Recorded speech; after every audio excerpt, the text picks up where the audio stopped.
High, this is রাজা। আর আপনারা এসছেন রাজার সাথে চ্যানেলে। আজকে সন্ধ্যেবেলা কিন্তু আমরা একটা নতুন জায়গায় এসেছি দিল্লিতে। এক্ষুনি দেখাচ্ছি কোথায় এসেছি আমরা। হ্যাঁ, আপনারা নিশ্চয়ই বুঝে গেছেন আমরা এসেছি দিল্লির কনট প্লেসে। প্রথমে আমি বলতে চাই একটা ছোট্ট হিস্ট্রি, যে এই যদি হিস্ট্রিটা বলতে হয় আমাদের, তাহলে কিন্তু আপনাকে জানতে হবে কলকাতার ভিক্টোরিয়া মেমোরিয়াল। কুইন ভিক্টোরিয়া, তার 3 নম্বর সন্তান ছিলেন প্রিন্স আর্থার। আর প্রিন্স আর্থার ছিলেন ডিউক অফ কনট। 1929-এ এখানকার কনস্ট্রাকশন শুরু হয়, আর তারপরে 1933-তে কনস্ট্রাকশনটা শেষ হয়। এখানে কিন্তু অনেক দোকান আছে, সেগুলো কিন্তু 1940 বা তার আগে থেকেও আছে। যদি সুযোগ হয় নিশ্চয়ই দেখাবো আপনাকে। সঙ্গে থাকুন রাজার সাথে। আমরা কিন্তু আজকে একদম রাইট টাইমে এসেছি। শনিবারের সন্ধ্যেবেলা সবাই বেরিয়ে পড়েছে আমাদের এখানে ঘুরতে। হ্যাঁ, আমরাও ঘুরছি একসাথে।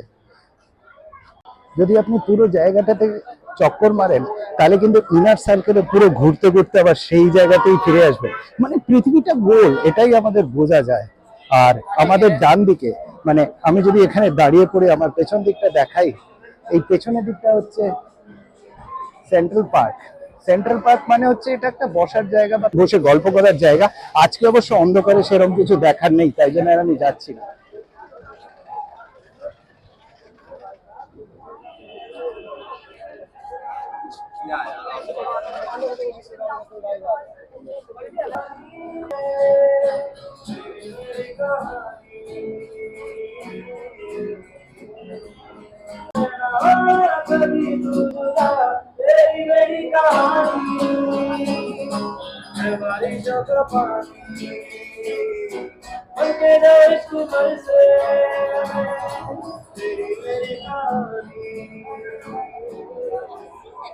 আমরা এইমাত্র একটা নতুন আর্টিস্টের গান শুনে নিলাম।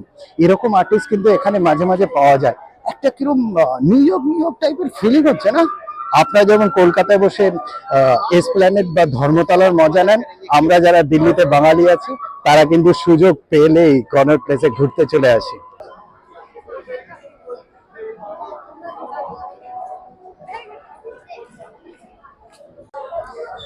কর্নার প্লেসে কিন্তু সবকিছু পাওয়া যায়।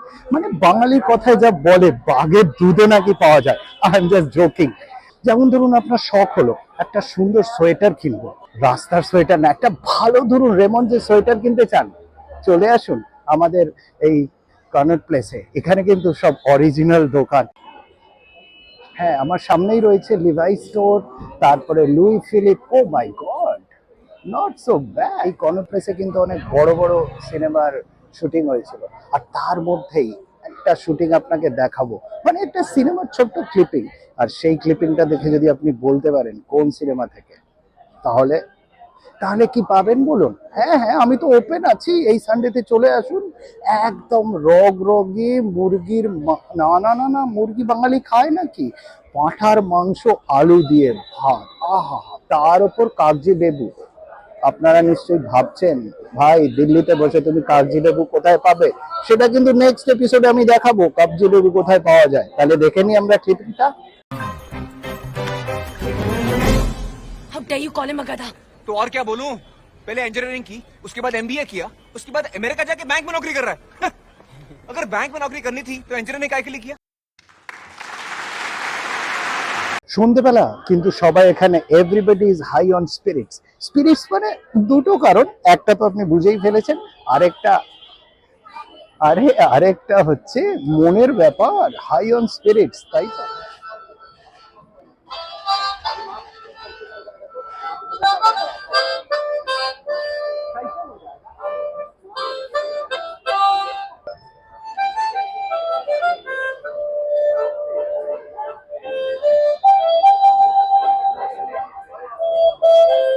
আমরা আস্তে আস্তে যে জায়গাটা চলে এসেছি, এই জায়গাটার নাম হচ্ছে পালিকা বাজার, ফার্স্ট এসি আন্ডারগ্রাউন্ড মার্কেট।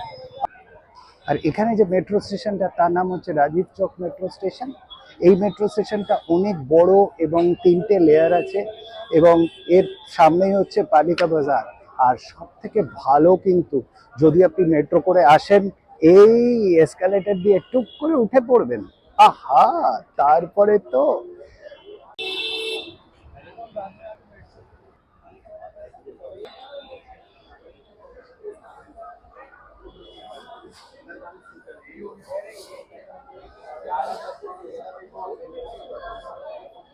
আচ্ছা, 9টা 9:15 বেজে গেল, একটু খিদে খিদে পাচ্ছে তো। বাঙালি কিন্তু এই সময় 9টা ডিনার, তাহলে ছোট্ট কিছু একটা টিফিন করে নেওয়া যাবে, তাই তো? এই যে আমরা যে জায়গাটা দাঁড়িয়ে আছি, এইখানে কিন্তু একটা সুন্দর শেক পাওয়া যায়, মিল্ক শেক। সবাই তাই জন্যে এই সন্ধ্যেবেলায় ভিড় করে দাঁড়িয়ে আছে, হ্যাঁ, পেছে বেড়াতে আসে, তাহলে কিন্তু মিস করবেন না chocolate shake, vanilla shake, strawberry, আরো অনেক কিছু মিল্ক শেক। আর আমার সব থেকে পছন্দ চকলেট, তাই আজকে চকলেট শেক। গত আমাদের এপিসোডে একটা আমি কিন্তু ভুল করেছিলাম, ওই হাতিবাগান নিয়ে যে গল্পটা বলেছিলাম, মানে আমার এই আগের এপিসোডটা আপনারা দেখতে পারেন, তাতে আমার এক দাদা বলেছে ওই গল্পটা কিন্তু তুই ভুল বলেছিস, আমি কান ধরে ক্ষমা চাইছি এইরকম ঐতিহাসিক ভুলের জন্য। আচ্ছা, এই কান ধরা নিয়ে একটা ছোট্ট প্রশ্ন আছে আপনার কাছে, যে আমি পড়েছি স্কটিশ চার্চ কলেজিয়েট স্কুল, মানে স্কটিশ, নট ক্যালকাটা স্কটিশ। আমাদের যারা টিচার ছিলেন তারা কিন্তু প্রচন্ড শক্ত এবং কড়া ভাবে কিছু না কিছু ভুল করলেই কান ধরে একদম বেঞ্চের ওপর দাঁড়িয়ে করিয়ে দিতেন। আর আপনারা যারা এইরকম স্কুলে পড়েছেন যেখানে একবার না একবার কান ধরে আপনাকে বেঞ্চে বা ক্লাসের বাইরে দাঁড়াতে হয়েছে, আর যারা যারা এরকম বাইরে দাঁড় করিয়েছেন, তারা কিন্তু একবার আমাদের এখানে এই নিচে কমেন্টে লিখবেন, হ্যাঁ ভাই, আমি একবার কান ধরে বেঞ্চে দাঁড়িয়েছি। মজা লাগবে, আর কিছু না।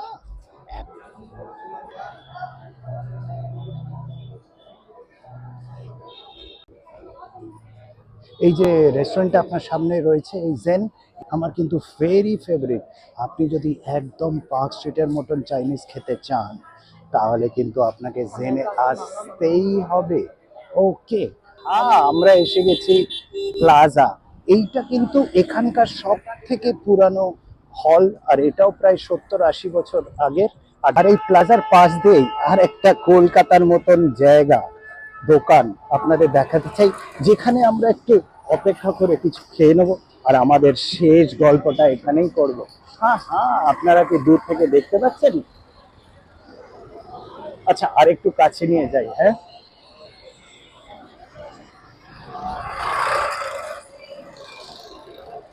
হ্যাঁ, নিজাম, মানে কলকাতার নিজামের মতন এখানে নিজাম আছে। এই যে দেখতে পাচ্ছেন, এখানে একটা রোলের অর্ডার দেওয়া যাক এবার। হ্যাঁ,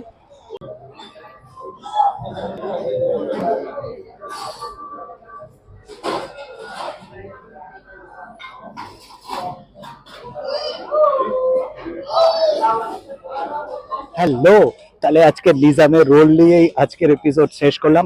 আর আপনাকে যে 4টে জিনিস বলেছিলাম সেটা কিন্তু আপনারা ভুলবেন না। বলেছিলাম লাইক করুন, শেয়ার করুন, কমেন্ট করুন আর সাবস্ক্রাইব করুন, নিশ্চয়ই সেটা করবেন। আর আগামী সপ্তাহে কিন্তু আরো মজার সময়। আচ্ছা, আজকে এই পর্যন্ত, আমি রোলটা শেষ করে বাড়ির দিকে যাই। Bye bye.